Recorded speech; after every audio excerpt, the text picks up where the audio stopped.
Assalamualaikum warahmatullahi wabarakatuh. Para mahasiswa yang saya hormati, pada sesi perkuliahan administrasi publik atau administrasi negara ini, kita akan membahas mata kuliah desain organisasi. Khusus pada kali ini, kita akan membahas tentang struktur organisasi. Seperti pada pertemuan di awal, bahwa ada dua kegiatan. Ada yang namanya pengorganisasian. Nah, pengorganisasian ini ketika kita mulai dengan membangun struktur yang baru, sehingga akhirnya ujung-ujungnya juga pengorganisasian itu menghasilkan produknya itu adalah struktur organisasi. Kegiatan yang kedua adalah mendesain organisasi. Nah, kalau mendesain organisasi itu berarti sudah ada struktur organisasi lalu didesain ulang, itu namanya mendesain organisasi. Nah, mendesain organisasi pun produk akhirnya itu adalah struktur organisasi. Nah, oleh karena itu kita akan membahas tentang struktur organisasi. Seperti kita ketahui bahwa ada unsur-unsur pembentuk organisasi itu, ya. Ada unsur pembagian kerja atau division of work, ada departementalisasi, ada rantai komando, ada rentang manajemen, ada model pengambilan keputusan, dan ada lagi formalisasi. Sehingga kalau kita membicarakan struktur organisasi, ya tidak bisa lepas dari keenam dimensi tadi. Nah, struktur organisasi yang paling sederhana ini adalah organisasi lini. Organisasi lini itu biasanya ada dua saja, gitu ya. Ada unsur pimpinan, ada unsur staf. Jadi pimpinan dan staf saja, gitu ya. Macamnya mungkin sederhana. Misalnya kalau ada suatu perusahaan yang masih baru berkembang, gitu, baru tumbuh, gitu ya. Mungkin struktur organisasi ini semacam ini. Misalkan kalau kita mau membangun misalnya suatu CV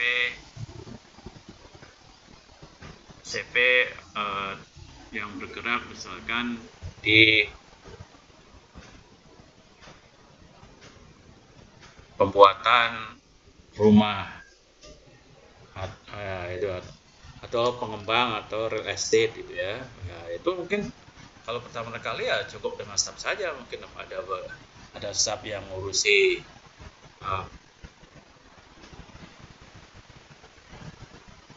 perizinan, ada staf yang ngurusi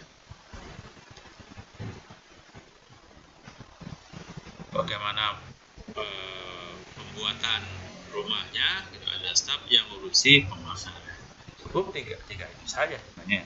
Nah, itu biasanya organisasi lini. Tentu saja pembagiannya yang sangat sederhana, mungkin sesuai dengan keluhan tadi, apa langsung tidak ada lagi punya bawahan, mereka langsung kerjanya masing-masing. Cukup tadi ya pembagiannya. Demikian juga tidak ada departementalisasi, kan, karena semuanya itu dikerjakan masing-masing, gitu ya. Staf itu langsung melaksanakan pembagian kerja, ada departemennya di situ juga. Demikian juga tentang manajemen tidak ada, rantai komandonya dari pimpinan ke staf aja, gitu. Nah, itu paling juga kerjasama aja antara staf, gitu kan. Nah, itu juga model pengambil keputusannya sentralisasi, semuanya diputuskan oleh pimpinan. Lalu formalisasinya fleksibel sebenarnya ya. Mungkin juga tidak ada secara tertulis itu dulu ya. Masih sifatnya masih informal semua, gitu ya, baru berkembang. Nah, struktur organisasi yang kedua biasanya ada organisasi lini dan staf. Nah, ini sudah agak ada unsur lininya, biasanya unsur lini ini yang mengerjakan tugas-tugas pokok atau tugas-tugas inti teknologi dari organisasi tersebut. Ya, jadi ada yang misalnya yang ngurusi produksi, yang ngurusi pemasaran gitu ya. Nah, produksinya apa saja gitu ya. Atau yang paling mudah biasanya yang sering menggunakan organisasi lini dan staf itu ada di lingkungan organisasi pemerintahan. Ya, misalnya di kabupaten saja kan itu ya. Nah, unsur lininya itu adalah unsur yang menjadi isi otonomi daerah gitu kan. Misalnya unsur tentang kesehatan, pendidikan, pekerjaan umum dan infrastruktur, tata ruang, lalu kehutanan, perkebunan, lingkungan hidup, pertanian, peternakan, perikanan, itu ya. Itu biasanya unsur-unsur lini gitu ya, makanya berbentuklah dinas-dinas. Ada juga unsur staf. Nah, unsur staf itu misalnya di sekretariat, daerah. Ada mulai dari sekretaris daerah atau sekda, ada asisten-asisten, ada kabak-kabak, ada kasubag-kasubag. Nah, tentu saja ini biasanya pembagian kerjanya ya sesuai tadi ya dengan isi otonomi daerah yang biasanya sejumlah urusan. Nah, urusannya itu kan biasanya urusan pemerintah itu ada 33 yang diserahkan ke daerah itu. Nah, ada yang urusan dikerjakan oleh satu dinas atau satu badan, tapi ada juga yang beberapa urusan digabung. Misalnya yang satu dinas kesehatan, nah satu urusan kesehatan itu ada yang menggarakannya dinas kesehatan saja. Tapi juga ada yang digabung, misalkan ada tata ruang, ada pekerjaan umum, maka digabung tuh pekerjaan umum tata ruang. Demikian juga ada urusan sosial, ada urusan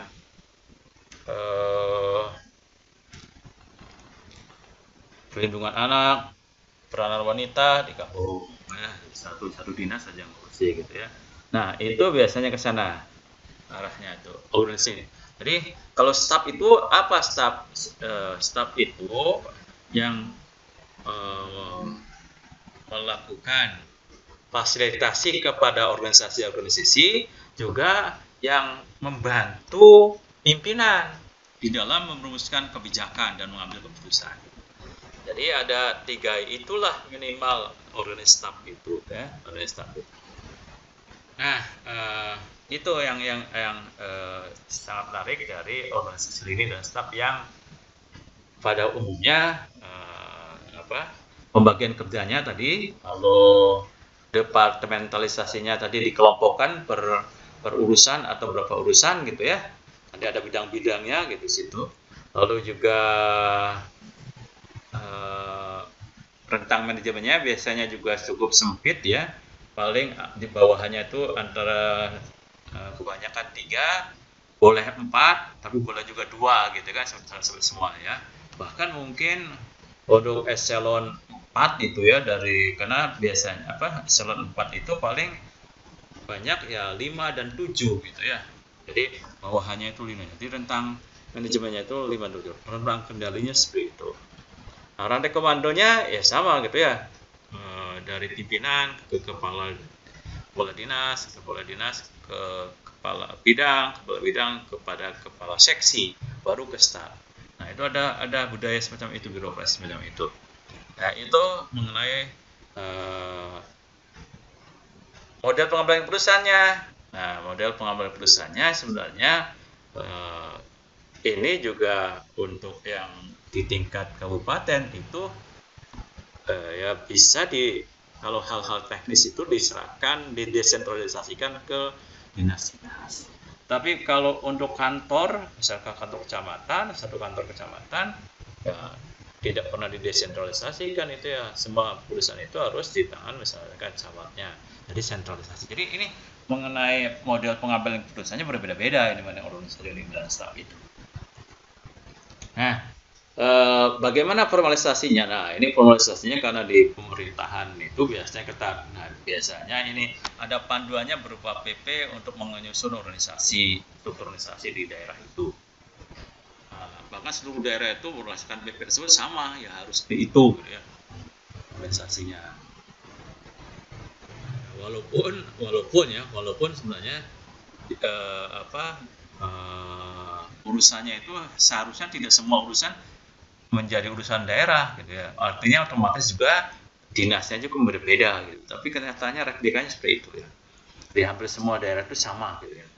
Nah, lalu kalau di daerahnya sendiri biasanya formalisasinya itu di dalam bentuk Perda tentang SOPD, Satuan Organisasi Perangkat Daerah. Selanjutnya ini yang ketiga yang masih termasuk desain organisasi yang tradisional, yaitu organisasi yang fungsional. Nah, ini macam-macam, ini contohnya di bidang manufaktur ini pertama ada direktur utama, ada direktur produksi, ada direktur litbang, ada direktur pemasaran, ada direktur penjualan, ada direktur administrasi. Nah, yang sangat menarik di sini kelihatannya kan satu seperti lini ya, memang seperti lini sebenarnya ya. Tapi sebenarnya kalau lini kan tadi nggak ada stafnya ya. Tapi kalau fungsional itu bisa saja untuk menjalankan proses produksi ada bawahannya lagi manajer-manajernya. Untuk pun ada manajer-manajernya ya. Untuk pemasaran ada manajer-manajernya. Nanti ada supervisornya gitu. Ada lagi yang namanya pembagian kerja rentang kendali gitu di fungsional itu di bawahnya itu. Tapi yang menarik ini biasanya ya antara mana yang unsur staf. Kalau di lini dan staf kan jelas. Yang ke kiri, yang ke samping itu adalah staf. Kalau yang ke bawah adalah lini. Nah, kalau di dalam organisasi fungsional mana lini dan mana staf agak bingung. Karena sejajar semua gitu ya. Nah, sebenarnya kalau yang lini yang menghasilkan produk gitu ya, yang produk atau pelayanan dari organisasi itu biasanya itu yang namanya lini ya. Nah, misalkan ini direktur produksi, nah itu jelas lini gitu ya. Yang lainnya itu staff, artinya membantu untuk memasarkan, untuk menjual gitu ya, mengadministrasikan atau direktur keuangan gitu ya. Itu kan sebenarnya membantu semua, staff semua gitu. Nah, itu bedanya di situ. Nah, ini juga bisa sama tadi ya. Jadi bisa saja ada direktur, fungsional itu ada SDM-nya ada lagi nantinya tuh bagian perencanaan, bagian litbang gitu ya, bagian produksi apa gitu ya, dibagi-bagi lagi pembagiannya itu. Nah, lalu bagian accounting bagi. Lalu juga rentang kendalinya ya, kalau direktur ini berarti cuma 3 itu ada SDM, produksi dan accounting dikendalikan semua. Nah, SDM-nya ada berapa nanti manajernya itu di situ di bawah itu tentang kendalinya ya. Nanti komandonya sama ya, seperti lini tadi dari atas ke bawah itu. Kalau laporan dari bawah ke atas gitu ya. Jadi kalau direktur memerintahkan bisa ada SDM, produksi, accounting. Nah, tapi SDM ya nanti di manajer tadi perencanaan, manajer pelatihan gitu ya. Nah, itu misalnya ada 2 gitu ya. Nah, itu ke bawah saja gitu. Lalu nanti di manajer itu ada staffnya, pelaksananya. Ya itu aja rentang kendalinya itu ya. Nah, ini pembagian kerjanya jelas nih ya. Jadi pembagian kerjanya kan ada SDM, produksi, accounting gitu. Singkat saja gitu kan. Lalu implementasinya tadi sama ya. Ini kalau SDM, produksi, terus di bawah lagi gitu. Lalu demikian juga kalau formalisasinya ya biasanya di dalam ADART gitu suatu perusahaan gitu. Itu berdasarkan rapat pembukaan usaha. Nah, itu biasanya formalisasinya. Model pengambilan keputusannya, nah ini bisa didesentralisasikan biasanya. Tapi kalau ada hal tertentu tetap disentralisasikan. Tapi pada dasarnya di fungsional itu disentralisasikan. Apalagi kalau misalnya direktur itu kan kadang-kadang berasal dari misalkan dari manajer produksi, kan tidak menguasai akunting, tidak menguasai SDM gitu ya. Nah, makanya semuanya didesentralisasikan ke masing-masing pembagian tugas tersebut gitu ya. Nah, itu sebenarnya organisasi yang sifatnya fungsional. Nah, ini ada contoh lagi, ini organisasi fungsional ini berkaitan dengan misalnya di penelitian dan pengembangan di LIPI gitu ya.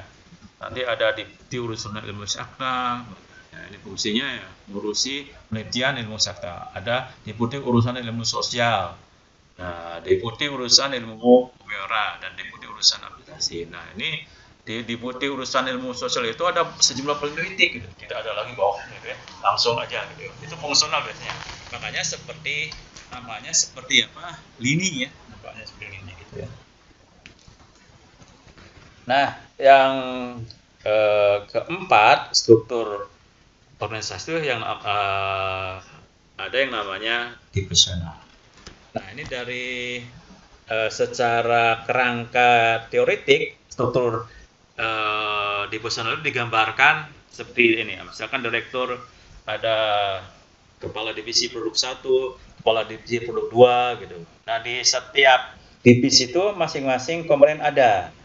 Misalnya ada perusahaan di bidang manufaktur, ya, pengolahan makanan dan minuman. Divisi 1 mengolah makanan ringan, divisi 2 mengolah minuman ringan misalnya ya. Nah, di divisi 1 itu ada manajer SDM-nya, ada manajer produksinya, manajer akuntingnya. Demikian juga di divisi mengenai produksi minuman ringan itu ada juga SDM, ada manajer SDM, ada manajer produksi, ada manajer akunting. Jadi ada dua gitu ya. Setiap divisi itu ada fungsi masing-masing. Itu yang namanya divisional. Ya, itu yang namanya divisional. Nah ini jadi sekali lagi contohnya saya contohkan lagi, ada direktur, ada manajer X, manajer Y, manajer Z. Nah setiap manajer itu di dalam manajer itu, divisi itu ada manajer teknik dan produksi, di manajer divisi Y juga ada manajer teknik dan produksi, demikian juga di divisi manajer Z. Ada manajer pemasarannya masing-masing, ada manajer keuangannya dan umum masing-masing. Nah itu contoh dari struktur. Nah ini contohnya ada yang menggunakan divisional itu ada yang namanya PT Samsung gitu ya. Nah, ini minimal ada 3 divisi, ada International Development, ada Planning Development, ada Finance Development. Nah, ini nampaknya seperti fungsi, tapi ternyata klaim mereka itu adalah divisional.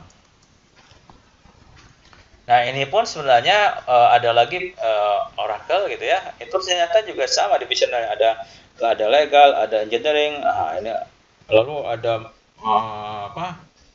macam-macam lagi gitu ya, di dalamnya itu ada divisi-divisi yang mengerjakannya gitu ya, apalagi nah, termasuk sebenarnya divisi engineeringnya ini yang di dalamnya juga ada yang mengerjakan apa saja gitu ya, atau Google ini Alphabet. Nah, Alphabet itu ternyata banyak divisinya ya. Di sini tertulis tuh ada misalnya ada Google, ada YouTube. Nah, ini ya ada divisinya. Ada NES, ada akses energi gitu. Lalu ada Verily, Calusio, macam-macam. Ternyata banyak itu divisinya di Alphabet. Nah, salah satunya itu adalah Google. Ya, salah satunya itu adalah Google. Nah, PT Astra pun sebenarnya juga itu termasuk divisional juga ternyata. Karena di PT Astra itu ada Astra 1, Astra 2, Astra 3 gitu. Ada ada mengenai mengenai divisi tentang Serpat gitu ya. Ada divisi mengenai finance gitu. Ada divisi mengenai agrikultur bahkan ya. Jadi ada 3, bahkan mungkin sekarang nambah lagi misalkan divisi sebagai sales gitu ya. Sales mobil-mobil mewah gitu ya. Nah, itu masing-masing divisi itu ada gitu ya. Kalau pabrik misalkan Astra 1, Honda, sepeda motor Honda ya ada itu bagian produksinya sendiri, saluran pelatihan sendiri, gitu, bagian keuangan sendiri, semuanya sendiri gitu ya. Nah itu biasanya dalam bentuk divisional. Nah divisional juga bisa saja ini ya. Secara divisi pernah kita pelajari sebelumnya pada awal-awal perkuliahan gitu. Divisi itu pada dasarnya juga bersifat geografi. Nah, misalkan ada yang jelas itu misalkan model yang apa? Produksi Unilever. Nah, Unilever kan ada CEO sendiri, ada staf perusahaan. Lalu ada divisi Amerika, ada divisi Asia, Oceania gitu ya, lalu ada divisi Afrika, gitu, divisi Eropa. Nah, di setiap divisi tadi juga dibagi lagi per geografi lagi, divisi lagi ya, ada divisi Asia Timur gitu ya, ada divisi Asia Tenggara, Asia Selatan, Timur Tengah gitu ya. Nah, itu ada divisi Amerika Serikat pun bagian divisi lagi. Nah, itu biasanya juga termasuk divisional juga. Nah, ini yang kita bandingkan ini apa perbedaan struktur fungsional dengan struktur divisional. Nah, lihat itu ya. Kalau misalkan di fungsional itu ada presiden direktur, maka di dalamnya itu ada direktur penelitian pengembangan, keuangan, produksi, pemasaran. Nah, itu fungsi-fungsi semua itu. Penelitian pengembangan, keuangan, produksi, pemasaran itu fungsi. Ya, itu ya. Nah, berbeda dengan kalau itu yang sifatnya divisional. Nah, kalau divisional itu misalnya divisi satu, misalkan produknya apa? Misalkan sepeda motor gitu ya. Divisi 2 mobil Toyota, divisi 3 misalkan mobil Xenia gitu ya. Nah, itu nanti masing-masing itu ada lead banknya sendiri, ada fungsi-fungsinya itu ya. Jadi divisi itu produknya, tapi kalau di dalamnya ada fungsi-fungsi, ada lead bank, keuangan, produksi, pemasaran gitu ya. Nah, di divisi 2 misalkan yang tadi yang menghasilkan produk mobil Toyota ya ada lagi gitu, yang menghasilkan ini ada lagi gitu ya. Nah, yang spare part pun begitu ya, ada lead bank, ada keuangan, ada produksi, ada pemasaran. Nah, itu yang namanya divisional. Sudah.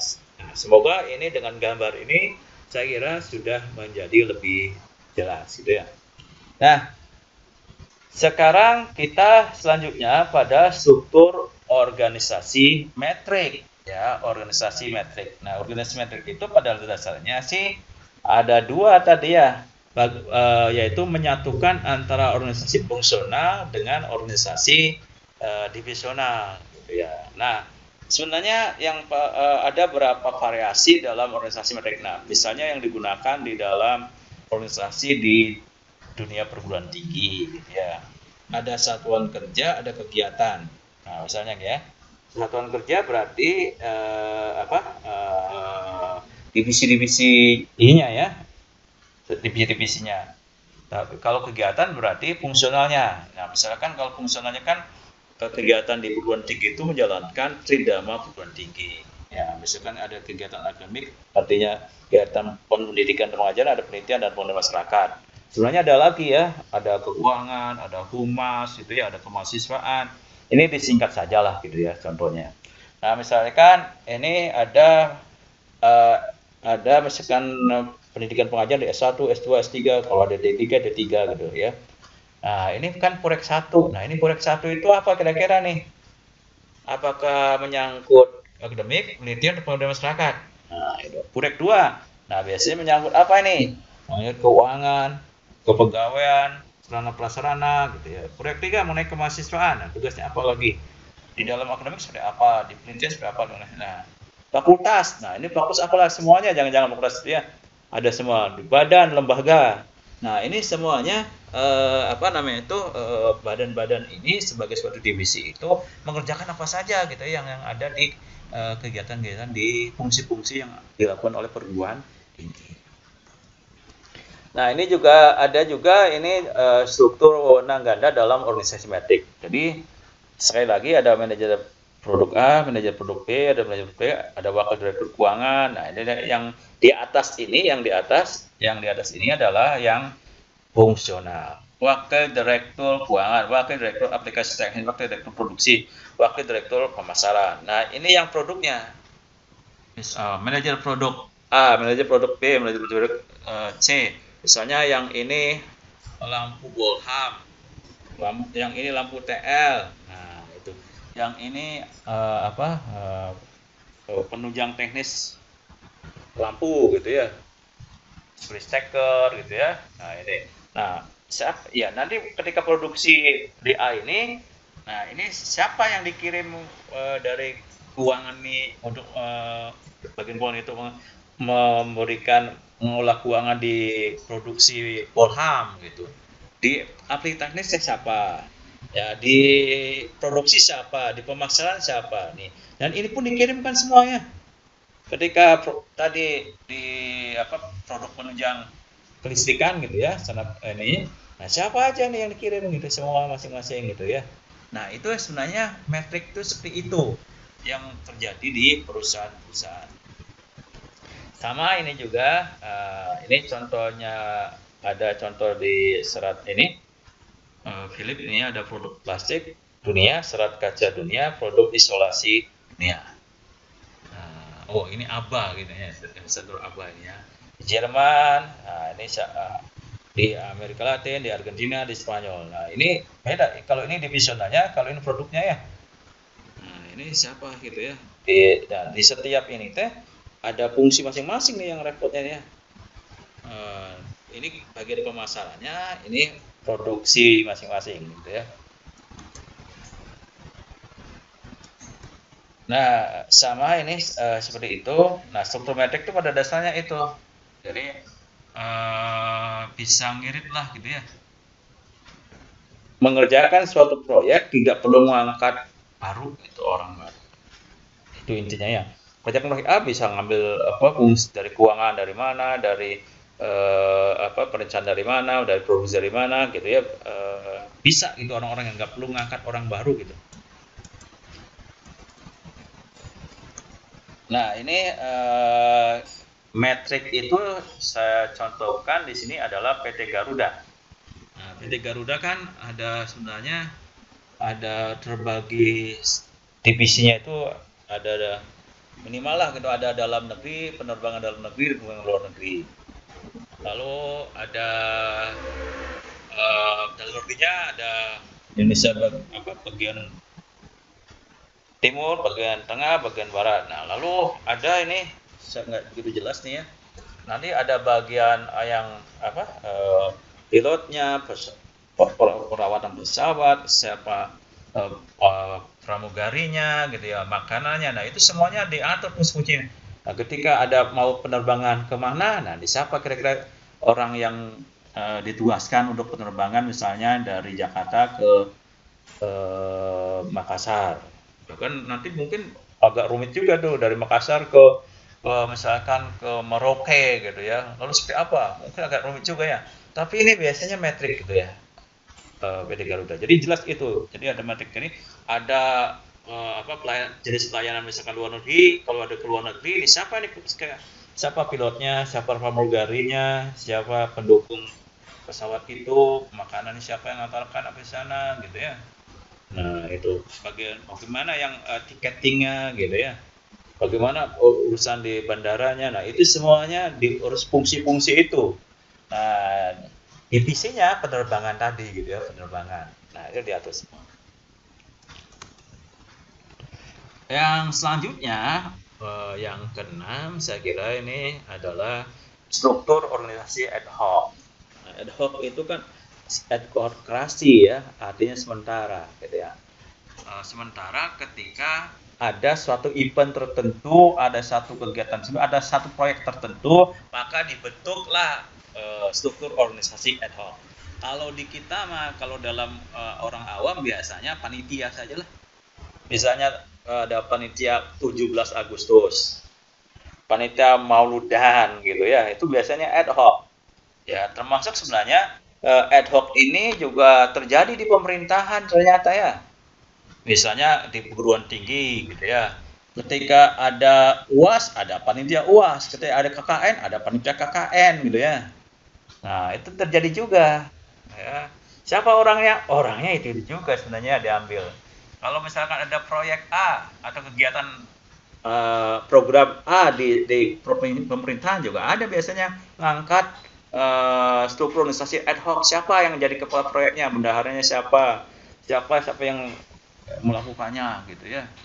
Nah, itu ada semua gitu, pokoknya kebagian rezeki lah gitu ya. Biasanya ini untuk bagi pembagian rezeki juga. Nah, itu biasanya intinya sih ada kadang-kadang lengkap tuh ya. Saking lengkapnya ada yang namanya pelindung, penasehat, pengarah, baru ketua gitu ya. Ada wakil ketua bahkan, ada sekretaris, ada bendahara, baru ada bidang-bidang atau seksi-seksi gitu ya.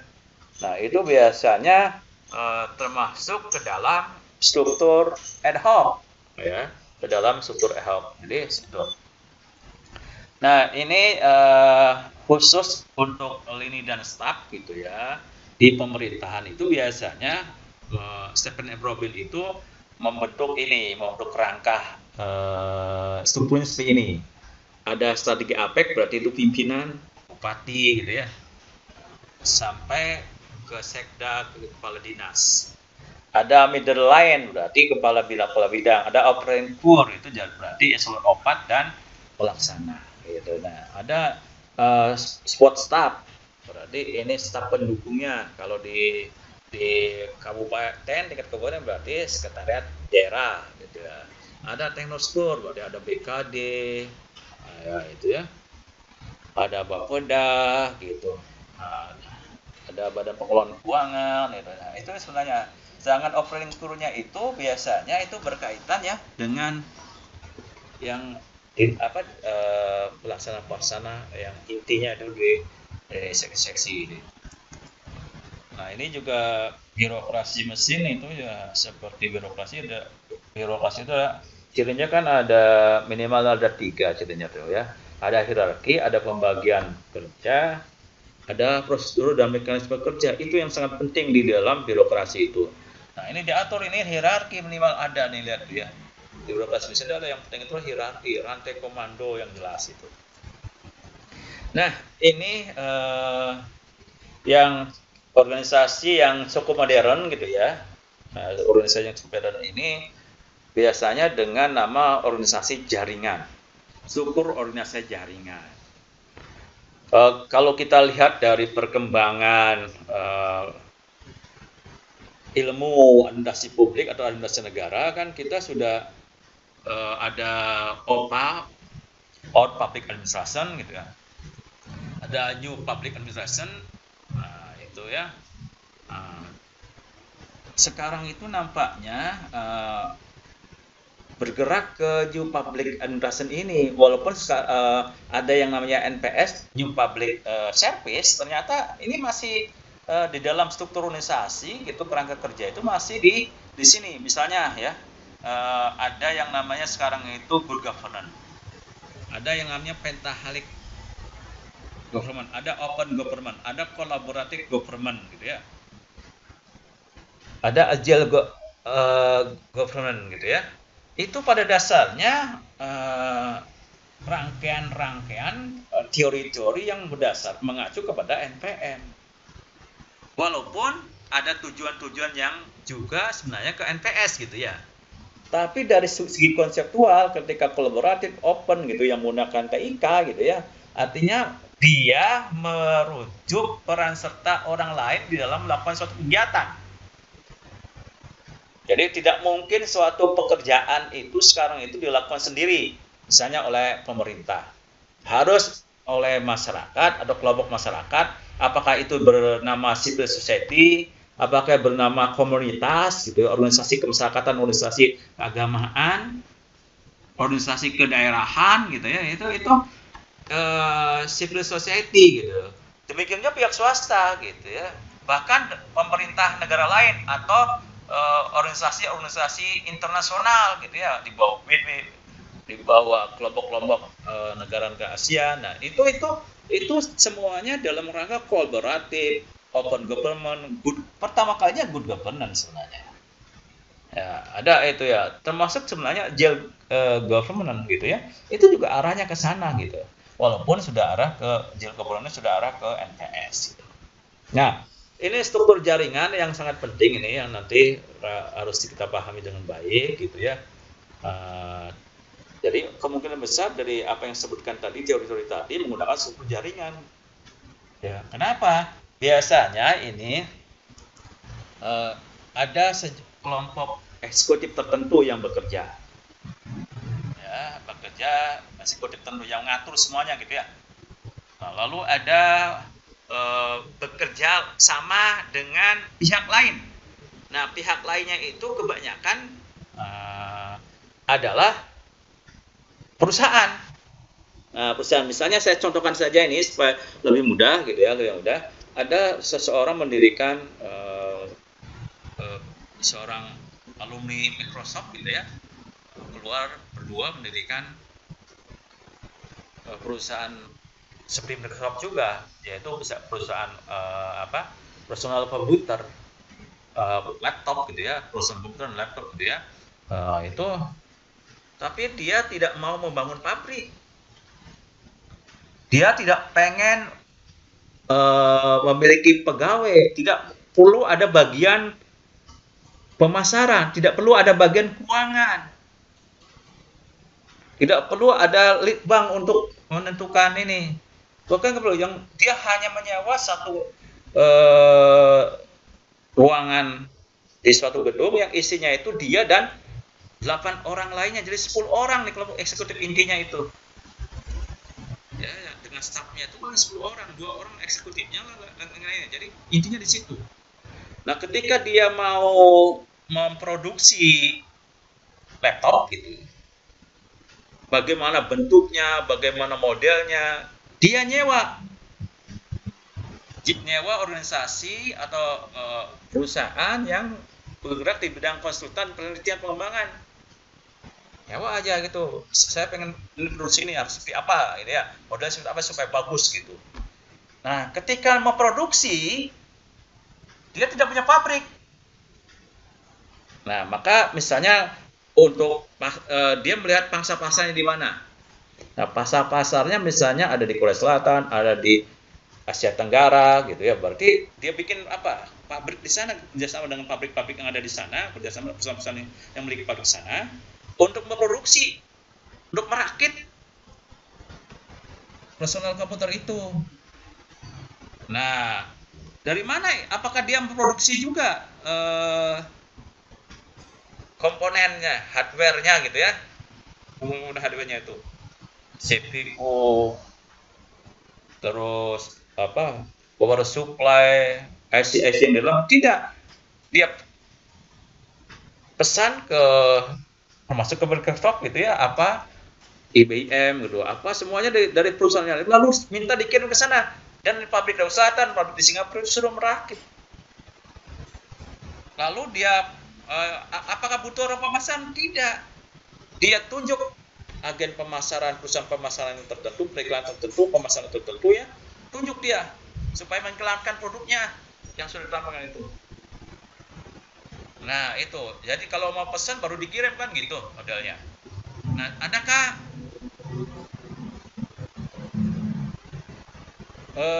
organisasi yang melakukan pengiriman barang? Tidak ada. Ketika ada yang pesan, pabrik tadi minta tolong kirim ke si iya, diambil melalui perusahaan jasa pengiriman barang. Nah itu, uangnya kemanakan? Apakah perlu dikelola? Ada uang di kelompok eksekutif itu? Tidak. Uangnya setiap ada pembelian, uangnya masuk ke rekening bank tertentu. Jadi semuanya tidak bekerja sendiri, tapi merupakan jaringan kerja gitu. Itulah struktur jaringan itu intinya. Tapi ingatkan ini, nanti juga ada jaringan lagi gitu. Ini sifatnya perusahaan-perusahaan ya. Jadi banyak perusahaan-perusahaan itu. Itu gambaran dari struktur jaringan. Nah, jadi struktur jaringan itu seperti itu. Nah, memang ada juga nih khusus struktur jaringan dalam organisasi pemasaran.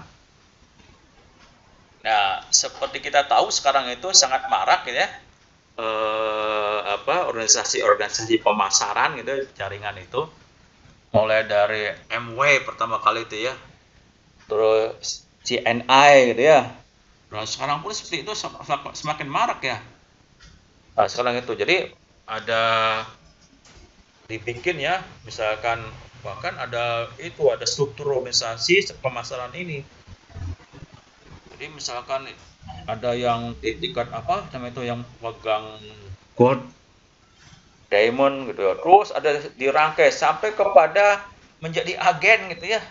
Nah, agen itu suruh merekrut orang menjadi pemasar. Nah, pemasar itu bisa langsung jadi agen. Dia merekrut lagi para tenaga pemasar baru. Nah, tenaga pemasar baru juga bisa menjadi agen lagi gitu ya. Dengan merekrut tenaga pemasar baru lagi, terus saja begitu untuk memasarkan barang-barang itu. Walaupun kadang-kadang ini memang jadi sangat aneh gitu ya.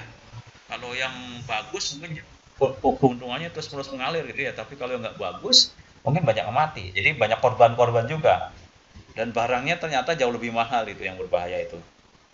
Ya, dengan pasarkan saya pernah juga sebenarnya, misalnya saya pernah bergerak di salah satu struktur jaringan semacam ini, pemasaran ini, untuk kopi ginseng aja harganya 25.000. Padahal pada waktu itu harganya bisa 500 sampai 1.000. Kan keterlaluan. Untungnya kemana yang sebesar itu ya? Untungnya ke tadi naik yang dari level-level ini ke kuning, ke merah, lalu ke sana ke atas sampai kepada orang yang memiliki pemegang mungkin jadi produsennya gitu ya. Nah, itu sebenarnya struktur jaringan dalam pemasaran. Nah, ini nampaknya gambar ini sama antara struktur jaringan dengan struktur virtual. Memang nampaknya sih hampir sama, bahkan kebanyakan orang para pakar itu ya antara struktur jaringan dan struktur virtual itu sama. Nah, padahal sih bisa dibedakan ya. Nah, ini bisa dibedakan kalau struktur virtual itu. Jadi kalau struktur virtual itu kalau yang tadi yang kalau jaringan itu yang kerjasamanya itu ya, yang kolaboratifnya itu adalah perusahaan-perusahaan, unit-unit usaha gitu ya, CP-CP gitu ya. Dan tetap ada usaha-usahanya jelas gitu. Tapi kadang-kadang ini kalau virtual itu mungkin sekali jadi ngumpul gitu. Ya, sekali jadi dalam satu event atau kegiatan. Kalau tadi kan terus-menerus tuh, kalau jaringan itu ya, produknya tetap mungkin 10 tahun kalau sebelum bangkrut makanya. Tapi kalau ini sekali kegiatan, satu aktivitas itu virtual. Misalnya saya contohkan dalam satu kegiatan event misalkan penyelenggaraan PON. Nah, kan organisasi ininya penyelenggara PON. Tapi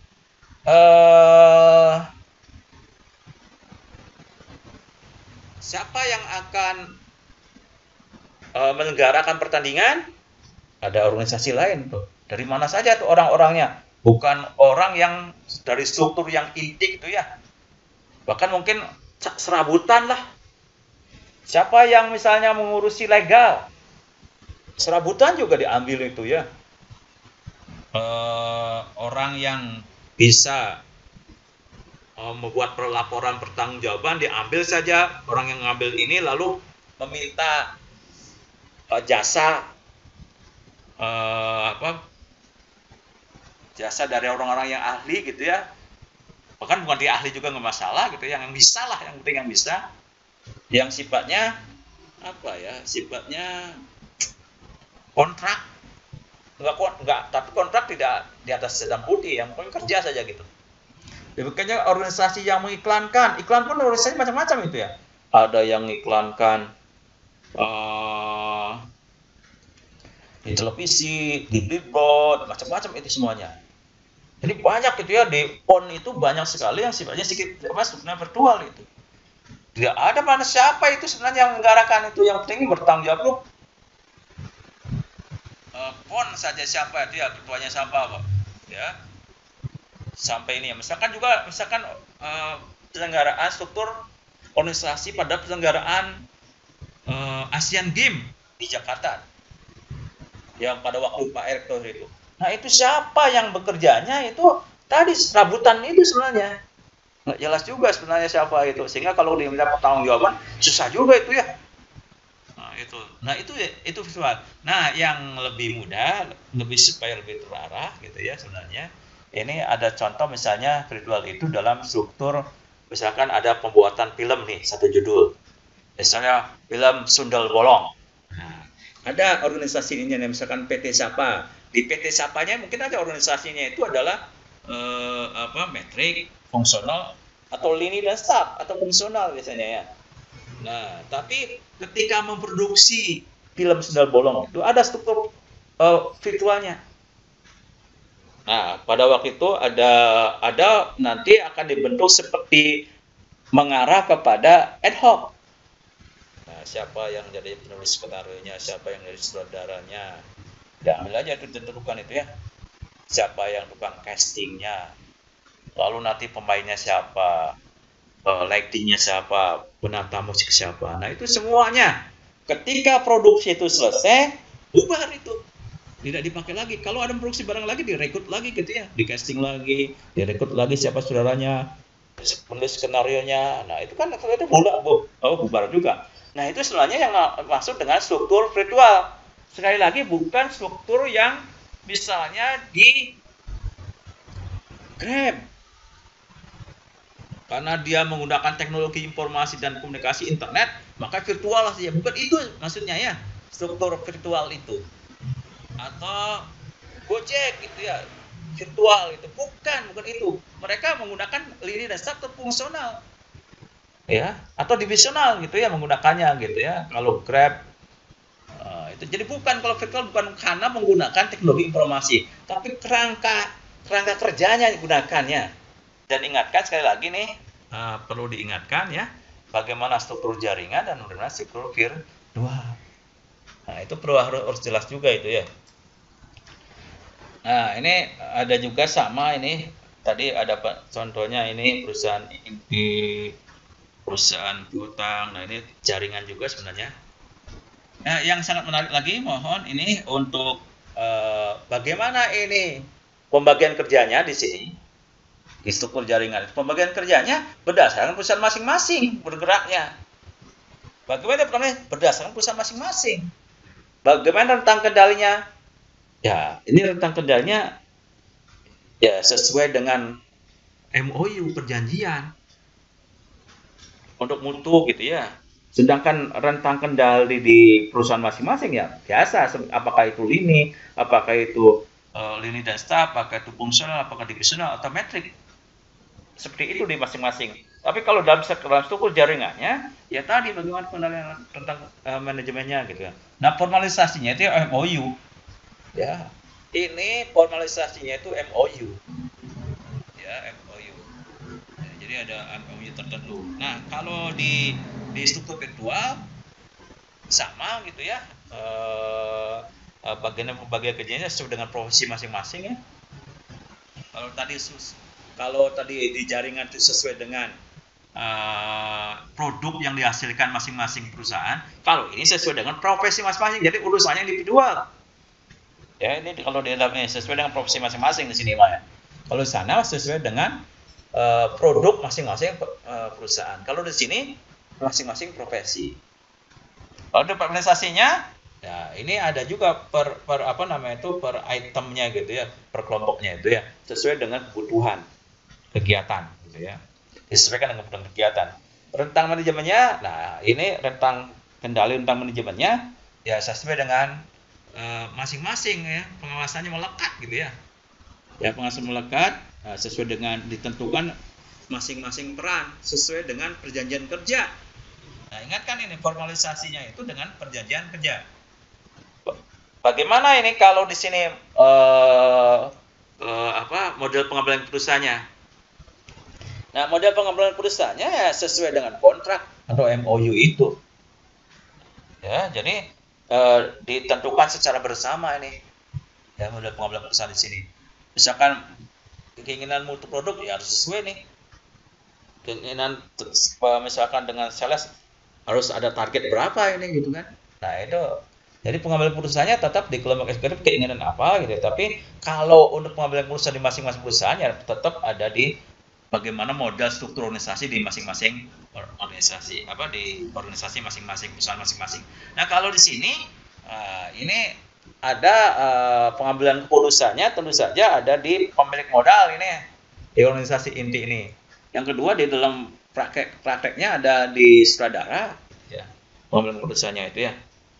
Nah, jadi pengambilan keputusannya ada di dua tempat. Kalau soal keuangan alat itu ada di pengusahanya gitu ya, tapi kalau di dalam kegiatan syutingnya itu ada di apa di sutradara gitu. Nah itu beda ya, beda sekali. Nah ini sama. Nah ini organisasi pengusaha. Ada lagi organisasi pembelajar organisasi ya, organisasi pembelajar bagaimana supaya orang-orang di dalam organisasi itu belajar terus menerus gitu ya. Makanya ada struktur yang namanya ini setiap orang itu diberikan kesempatan untuk mengambil perusahaan masing-masing. Mau bagaimana silahkan. Nah, ini organisasi pembelajar itu ya. Bagaimana menghadapi situasi yang langsung. Jadi rentang kendalinya sangat lebar, pengawasannya lebar gitu ya. Rantai komandonya itu sangat luas, fleksibel di sini ya kalau di pembelajar itu. Itu intinya di situ saya kira. Nah, itu saya kira yang bisa saya sampaikan pada kesempatan kali ini. Semoga bisa bermanfaat bagi kita semua. Assalamualaikum warahmatullahi wabarakatuh.